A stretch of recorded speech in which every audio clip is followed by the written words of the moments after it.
প্রস্রাবের বেগ আছে কিন্তু বেরোচ্ছে না, মানে অল্প অল্প করে একটু একটু করে বেরোচ্ছে। কেন হচ্ছে? সেটা হলো দুটি কারণ। কারণ আপনাকে জেনে রাখতে হবে যে প্রস্রাবটা কিভাবে বেরোয়। প্রস্রাবটা আমাদের রক্ষিত থাকে একটা থলির ভেতরে, একটা ব্যাগের ভেতরে। আর এই ব্যাগের একটা মুখ আছে, সেই মুখের সাথে একটা সংযুক্ত আছে নল বা প্রস্রাবের রাস্তা।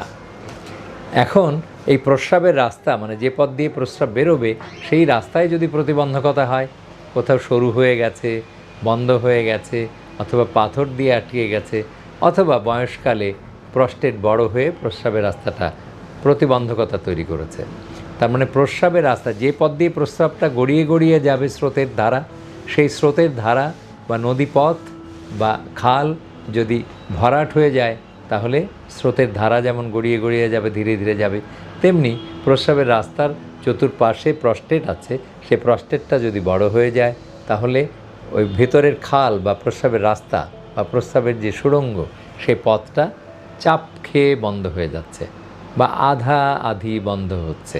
এই আধা আধি বন্ধ হলে ধীরে ধীরে প্রস্রাব হবে। এইটা এক 50 পুরুষের প্রস্টেট বড় হয়, কিন্তু কখনো কখনো যুবক বয়সের এই সমস্যাগুলি হয়, তাদের আসলে প্রস্টেট বড় হয় না। প্রস্টেটের একটা নির্দিষ্ট অংশ আছে, পোস্টেরিয়র কমিশন, সেটা উঁচু হয়ে যায়, যেটাকে ডাক্তারি ভাষায় আমরা বলি ব্লাডার নেক বা প্রস্রাবের থলির ঘাড়।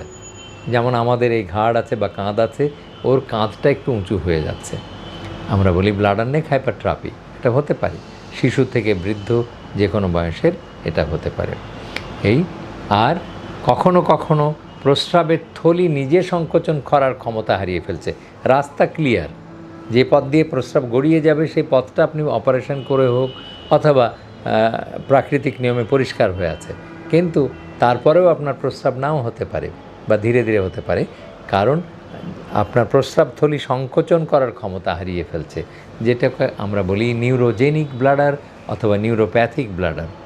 এটা নারী পুরুষ যে কারো হতে পারে, যে কোনো বয়সের, মানে কিশোর কিশোরী থেকে শুরু করে, মানে সাধারণত তরুণ বয়স থেকে শুরু হয়, তরুণ তরুণী থেকে শুরু করে বৃদ্ধ বৃদ্ধা যে কারো এই রোগ হতে পারে, নিউরোজেনিক ব্লাডার বা নিউরোপ্যাথিক ব্লাডার।